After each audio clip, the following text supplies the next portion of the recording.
Welcome to Interfaithing, a podcast for and about Jewish and Christian interfaith families, where we explore the question why families can embrace two faiths under one roof. I'm Ari, the son of a rabbi with a degree from the Jewish Theological Seminary. I'm Anna, the daughter of a minister with a degree from the Union Theological Seminary. We were co-teachers together at the Interfaith community in New York. And 1 year of working together led to 15 years of friendship and collaboration. To find us sitting here today, embarking on a new project. Whether you are part of an interfaith family, or you're exploring and interested in how different faiths interact with one another, this is the space for you. Subscribe to guarantee you never miss an episode. And help us spread the Torah and gospel of interfaith wisdom far and wide. And you'll also gain access to exclusive content like our holiday live stream events. We hope you enjoy every episode. Listen at your own pace. Share with a friend. And don't forget to subscribe. This episode, we are unpacking the myth of you just don't care. You married somebody of a different faith tradition because you just don't care about your own. For a full introduction to this episode, please check out part 1. And now, let's get to part 2.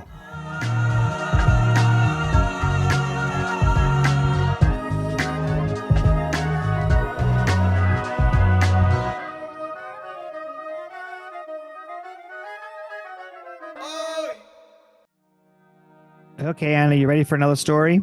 I am. Wonderful. Well, let's hear it. This story that you are about to hear is a story from Yvette. We originally met Yvette Cam of the Interfaith Book Group in New York in part 1 of myth number 2. So you're Jews for Jesus, right? The point that we're trying to talk about here is centered around apathy. Is it worth the effort to engage with our religions? Well, in what cases are people actually having the conversation around what religion they want to practice in the home? Meaning, are you going to put in the effort? So here is Yvette's story on the question, is everyone really willing to put in that effort? Okay. Here you go.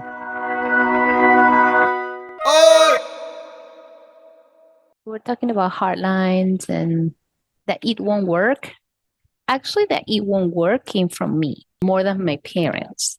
I think it was not even a year dating Brad, and we start talking about religion. We'll start talking about religion because I think one of his friends, who is Jewish as well, he said, oh, yeah, I need to date a Jewish woman because I want my kids to be Jewish.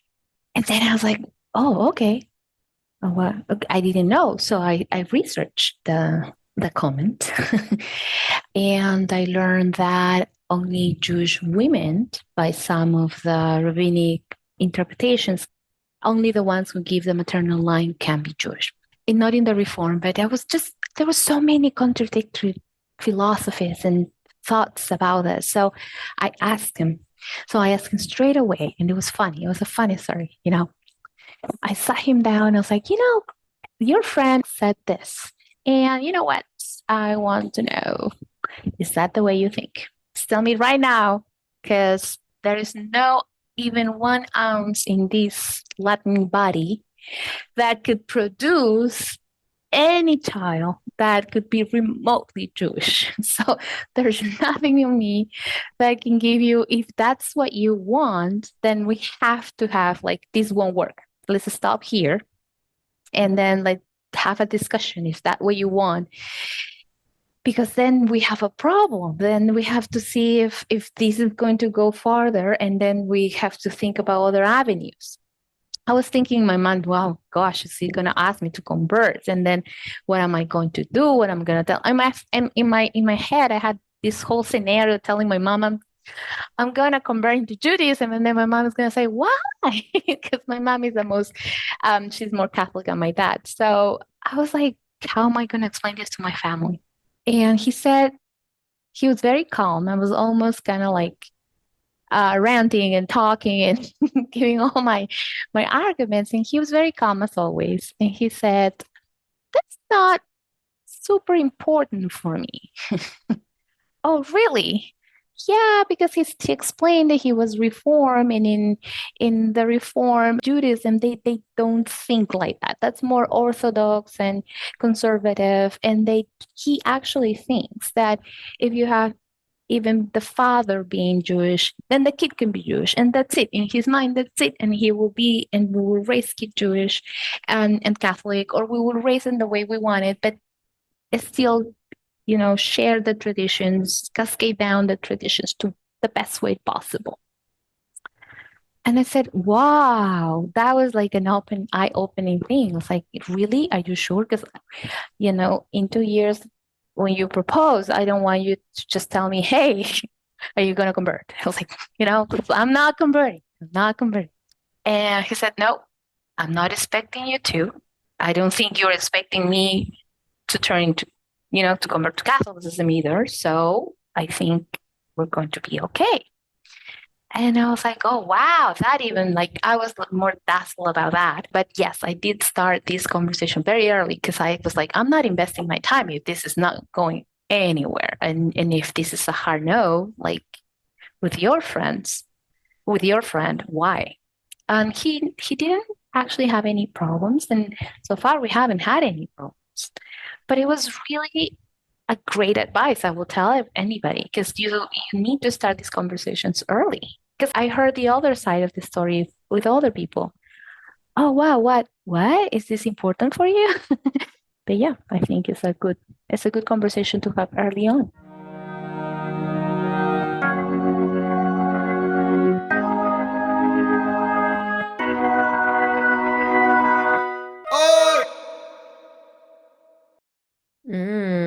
Yeah. So, Anna, we kind of got away a little bit from just getting the other person's immediate hot take. So We did. I'm going to throw it out to you to see if you have anything that's really coming to my mind before I give you some thoughts. This story is reminding me also of a personal story of my own, because in my own dating history, I've dated a couple of Jewish individuals.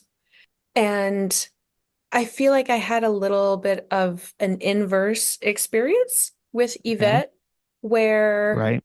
yes, inverse in the sense that they did care. Okay. At some point, obviously, dating just simply had to end, because if things were going to go to the next level, then if it was introducing to the families and starting to think about children, let alone marriage, were Right. something that they had in mind for their own future, that casual dating, it was totally fine to be outside of Judaism and a shared faith background. But once it was no longer casual, a relationship had to end. And for sure, that came up in one relationship, and it very likely would have been an ending factor if there wasn't another reason. Right. So a little bit of an inverse of what Mm-hmm. Yvette was sharing, and yet I felt the seriousness, her lack of apathy in why she pressed her partner to have that conversation. And then at the end of her story to say, it's really important for couples to have that conversation early on, because the Yeah. farther down the road, the deeper commitment, the deeper the intimacy, the closer that you are to making a choice like marriage. And for some people, if it is after marriage and these questions are only coming up, the surprise and I think disappointment of, oh, my partner does not share the same perspective of me on this issue. Right. Yeah, the risk is greater. Yeah. To wait longer in order to have those conversations.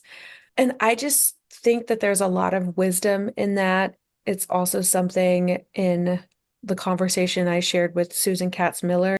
The fact that interfaith couples so often form their relationships early on with these types of deep questions as a foundation, Right. means that they have done that deep work, so that Right. as they approach the other stages of their relationship, quite frankly, they feel more prepared. Yeah, they're already putting in the effort to build communication around this issue. Mm-hmm. And so I think that if I'm correctly understanding your story and Yvette's story, that casual dating requires a flexibility to separate the final decision around who my partner will be. Mm-hmm. However, what if one of the partners is saying, I'm dating you, and by virtue of dating you, I might fall in love to the point where I will want to marry you. Mm-hmm. So, how could you say that this is just a casual fling? Mm-hmm. Now, we're not talking about the ways in which everyone No. decides to couple up or hookup culture or anything like that. It's not, Situationships, yeah, we're not. yeah, that's not what this is. No, But, no, no. but the question of, okay, so fine. If you are with another person, are you planning on bringing up topics that might potentially ruin the kind of relationship that you are having or that you might hope to build? Yeah. I don't think that if this was a situationship podcast, that they would recommend that the first thing you do is to say, so how important is your religion for you? That's often not the first thing that's shared, Yeah. assuming that you're willing to see what all the different kind of fish in the sea are like. You're not just talking about someone from the same religion. So it would be kind of odd to put that out in the first date. Correct. The same And thing, like just straight out asking someone, do you want to have kids one day? right, Like right. that's for That's not some the first thing. people, yeah, more often than not, asking that on like a first or second date scenario is a red flag for a lot of folks. Like, Hmm. Yeah, whoa, don't go there. whoa. But I think that the point that you're also raising, and that I hear what Yvette's raising, is that there does come a point whereby you have to have that conversation and you have to start engaging with it. So the question about apathy that we're trying to engage with here Mm-hmm. is, to what extent do interfaith couples actually engage in the question about their interfaith identity? How many couples out there Mm-hmm. are asking these questions before they get to that point of no return, whereby something really problematic is going to happen? Something that tells you, I don't want to keep going down this road. Right. And one of the reasons why I wanted to raise this particular story from Yvette here is because she's not coming at it from an apathetic point of view. Quite the contrary. Mm-hmm. She's saying, this is something that's important to me. So let's have the conversation. Mm-hmm. And Brett's response was, it is important, but don't worry about it. It's going to be fine. Right. Brett so succinctly said, no, this isn't, Not a big deal. it's not going to be a big deal. Mm-hmm. And you can hear the relief, Mm-hmm. her willingness to be vulnerable about sharing her internal thought process. You know, she said she was like basically imagining like having to have a conversation with her own mother that had been worked up in her own mind as, Mm-hmm. "Oh, this is going to be a big deal." And this was all before she had gone to her partner. And I empathize with that because I do the same thing. Mm-hmm. I'm sure a lot of people do. And even just how that connects to a previous story, also from the book club, of another person who was, again, like sharing their own internal process, that they were the ones who were having the questions about being a traitor. That Mm-hmm. wasn't coming from someone outside, but it was something Coming that was internal. bubbling up from within that then they had to Yeah. like work through and contend with. That's the nature of the mind, right? Like this Yeah. novel idea is presented to you, and suddenly the thoughts just emerge. And I just want to underscore that because these myths are not always coming from the outside. It isn't always an external source No. telling you or commenting about your relationship that it won't work. You're not serious about your faith if you do this. You're a traitor. Sometimes all of it comes from within. Right.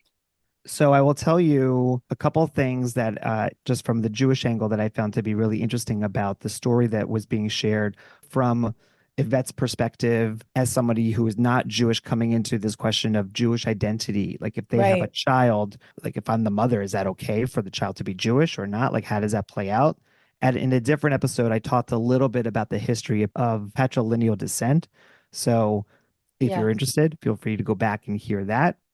The point, though, about how in the Reformed tradition, you can be patrilineal, and then in other traditions, and I include conservative, my denomination in this right now, that you have to be matrilineal in order to be considered to be a Jew. That is absolutely an issue, meaning who is a Mhm. Jew, what your Jewish identity is. It's a major topic of conversation and contention among the Yeah. different groups of Jews that are out there. Just as one kind of aside on that, if you have a grandparent who is Jewish, you are allowed to make aliyah to Israel to go Mhm. and live there. That is according to the law of return.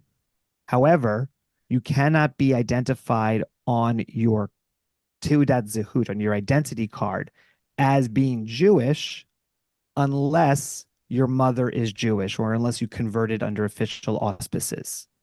And Got that's it. because it's run by the chief rabbinate, which happens to be, let's just say, very Orthodox. So there's a lot of issues, but Mhm. there's always been a question related to who gets to decide whether someone is Jewish enough or that Mhm. there is a specific rule regarding Jewish identity. And a lot of the issues that come up with how to determine a person's Jewish identity Mhm. are related to the possibility of marrying somebody of a different faith. According to most sources in the Talmud, a proselyte can only be someone who wants to become a Jew at a time in which it is very difficult to become a Jew, like under a system of persecution. Mhm. However, the Talmud is very clear that if you are already married to somebody who is Jewish and then decide to convert, you are forbidden from staying married to that individual. Meaning, the Talmud wants to make very clear Mhm. that you cannot convert for the purpose of marrying somebody else. There's Mhm. actually a great line from The Big Lebowski, which is one of my favorite lines when John Goodman is defending his conversion to Judaism. And God, what's his name? I'm forgetting the Steve actor's name. Buscemi? Steve, thank you. So Steve Buscemi, I forget how to say that. Buscemi, Sure. Steve Buscemi. Please, Steve, listen to the podcast and then correct me on your name. Steve Buscemi responds to him and says, "But your wife was Jewish and you divorced. So why are you a Jew now?" And then he goes on a great rant about how you don't throw away 2,000 years of tradition. But Thank what's you so, so much for bringing in the Big oh Lebowski. my Thank God, you it's so amazing. much. So many people just got really happy right now. And so that scene speaks to the world in which we're living in now, where most conversions are happening by virtue of, let's say, you want to get married to somebody. And two things have happened kind of in the interim in the past, I'd say 15 years or so. Number one, in seemingly very orthodox circles, which had kind of held out on this issue for a while, have said in response to issues like intermarriage that even though our tradition really does not want people to convert for the sake of marriage, we need to find a way to allow that. Mhm. That's relatively recent. Other denominations had made that change a while back, but more orthodox circles held out for a while, and so they have now sort of moved in that direction. So that's one thing, like from the right. Mhm. On the other hand, there are such fewer number of Jews and Jewish grandparents and just individuals who are requiring of their potential spouse to convert. So the example of Yvette asking Brett, is this something that needs to happen? And she's debating if am I going to have to go to my mom and try to convert again? And he's Yeah. like, no, like that's not necessary. And there are a Mhm. lot of different reasons why that has happened. But I would say the primary one is that taking on a new religion is not a glib thing. It's not something that is easy to do or that should be easy to do. It's something Mm-hmm. that really should come from you. And a lot of folks are saying, I don't want to have to force my potential spouse to take on a whole new faith-based identity just because they want to be with me. You know what? Yeah. Be with me. So by virtue of not focusing as much on the need for conversion, it's created more interfaith marriages, you could say, or Mm-hmm. intermarried families in which one of the spouses is not Jewish. However, even though the spouse is saying, I don't want you to have to convert for me, many folks are still saying, I still want my kids and my family to be a Jewish family. And that's where a very interesting dynamic is also happening within the Jewish community, which is that the ideal interfaith couple, if you want to call them interfaith, Yeah. is a Jewish individual marrying a non-Jewish individual who is apathetic about their own particular faith identity. So that the Judaism can have primacy within the family dynamic. Exactly. Mm, Exactly. mm, And so that interplay of engagement with their Judaism, but looking for apathy from the other is kind of this new way of looking at that conversion model of saying, I mm. am engaging with someone who is not of my faith tradition and background, but at the end of the day, this family is going to be Jewish. Yeah. Now, there's nothing inherently wrong with a couple deciding that they want to raise their child with a single faith tradition or a primary faith tradition. As we said, no judgment zone here. What we're saying is that we think that there is so much to be gained by virtue of at least having serious conversations at the beginning to see if maybe there's a way for both of the faiths to fully be embraced, Right. which requires both parties to want to be engaged, which Mhm. requires there not to be apathy. Indeed. Absolutely. And even for the families who do choose for one to be primary, we've talked about this in previous episodes, heard this from other voices. Your family is also not existing in a vacuum. You and your partner may have children and they're going to have grandparents. Even if they've already passed, you're going to talk about them. Mm-hmm. So it's not as if I'm just going to use secondary faith tradition in a couple who chooses that for their family Mm-hmm.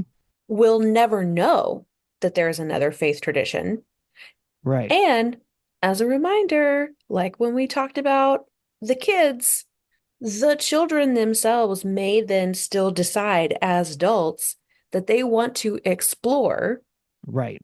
maybe even other faith traditions, not the ones from their house, from That their own could be household, true. right? Like Right. they're going to make their own path. So I do think it's a good reminder, especially here, the bookends of our first season, to remind folks like Ari and I do not believe that there is only one way for interfaith families to exist, and certainly that certain arrangements are going to be more successful. Mm-hmm. No, we're not grading any of the different arrangements that people can make, and we're not really placing any value judgments on them. If it works for you and your partner and your family, then blessed be. Mm-hmm. Because if you went through a thoughtful decision-making process, what more could you ask for? Right. You know where you stand. Right. People are always going to have their own opinions about any number of things that they could project onto you and your partner and your family. It doesn't just have to be the question about faith and religious backgrounds. Mm-hmm. So if you and your family have a solid foundation from which to stand on, That's great. that's okay. You're That's rooted. wonderful. Your family tree has roots, and yeah, the wind might blow and your leaves might get rustled a little bit. Some years you bear more fruits than others, but you're a tree. and you're firmly rooted in the ground. If That was an awesome metaphor. Nicely done. it may or may not have also yet come from my years in the mindfulness world. We love trees around here. Trees Oh, are a yeah. very apt metaphor for so many things. Human They beings are. love a tree. Yes. We love trees so much. Maybe because we messed up the first one, but Wow. Okay. Little Garden of Eden, Tree of Life reference. Oh, that's a good one, by the way. Tree of real Knowledge, quick. Tree of Life in there. Yeah, Same tree, different tree. We could go on and on about that. we could That's like for indeed. the late night version. Yes. So the final little piece I want to share that you're really highlighting in terms of the different choices, just to reaffirm that there are so many choices of how to do interfaithing, of how to raise a family in which either both are embraced, both are respected, or both are understood as you having a certain kind of relationship with them. Donna Cephas, so shout out to Donna, who is a great friend and colleague. She had done a lot of work around the non-Jewish spouses of interfaith families, and particularly interfaith families who are engaged in the Jewish community. And there's one story she shared during a session that I attended that really stuck with me. And I want to share it now because it emphasizes another point to build on what we've already shared regarding open communication, starting from a foundation of respect and understanding, to have these questions at the right time and to be honest with your partner about what is important to you and what is not important to you. And in addition to all that I just mentioned, the conversations should continue to happen over the course of a family's lifetime. Yes. So the story is this. It's a couple, doesn't matter which one is Jewish or Christian for the purpose of the story, but the Christian spouse gave up their engagement with Christianity in the home with their spouse and their family because they wanted to raise their kids exclusively Jewish. The one thing that was important to the Christian spouse, though, was to celebrate Christmas with their parents. And so there would be a Christmas tree at the Christian spouse's parents' family's home that they would be able to go to. Sadly, the Christian spouse's parents died. So the grandparents in this. The grandparents died. Yeah. And now the Christian spouse had nowhere to celebrate Christmas because in their arrangement that they made, there was no Christmas in the direct home. It was only in the extended family's home. So what do you do? Yeah. That arrangement, I'm sure, worked beautifully for years, but there comes a point where it might not. Right. And to understand that faith, spiritual growth, connection to one's traditions is a dynamic thing. It doesn't just live in a vacuum, or it doesn't just exist at one particular period of time. Yeah. It continues to manifest itself, especially as you get older and as you move on with the rest of your life. Benjamin Siegel from the Interfaith community, he shared this, and I think it was his very first story during our first episode, saying that now his kids are out of the house and he and his spouse are still going to do the interfaith living that they've been used to growing up because that's a part of who they are. They didn't just do it necessarily for the kids and that was it. They're doing it because now that's their household. And I'm sure that if they decide to change it around, they'd have that conversation because they're used to figuring out how to make it work with embracing both traditions. Exactly. And just like a lot of families also then have to navigate in-laws.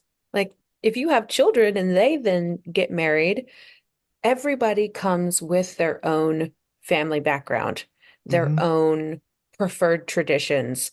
You know, I know that we've spoken of this in the past, but even to Christians who find themselves married, maybe it's the first time they celebrate the holidays together, but they're going to have to navigate, oh, why do you do this part of a ritual a particular way? Because in my house, when I was growing up, we did it X.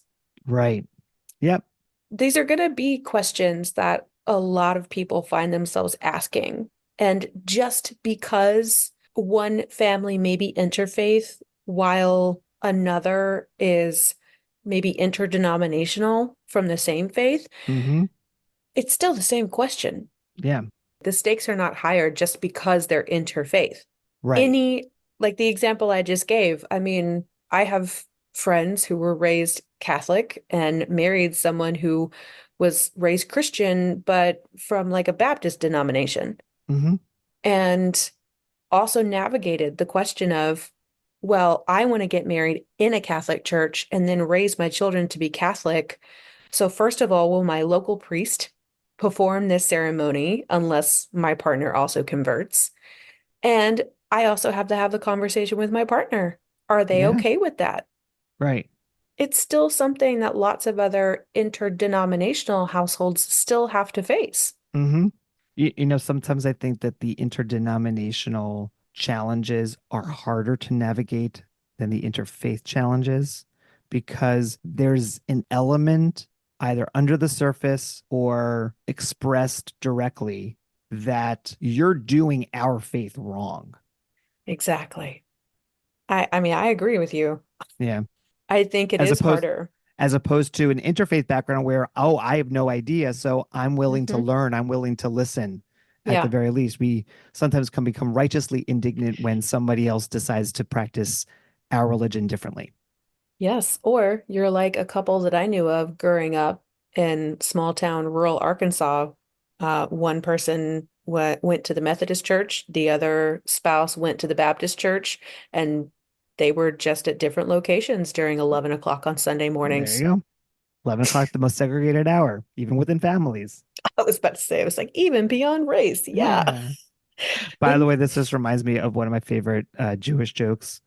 I've shared we had Messiah joke before, rabbi jokes. This is a similar one. So the story is that a rabbi is coming into a community and is being told that some people stand for the Shema and some people sit down for the Shema.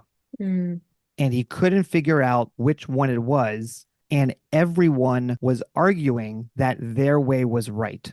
Finally, he was able to talk to the oldest member of the synagogue and say, okay, this person probably knows what the right answer is.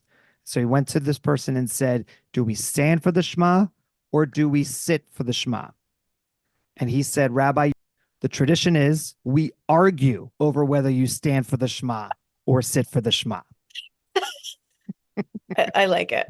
You I like like it? it. Yes. I thought it was a good And one. it's a real good one. And, to really bring us back to the heart of this episode and this myth of if you choose to be interfaith, then there must be some You don't care. apathy. You don't Right. care. There's a lack of seriousness about faith and religion and spirituality.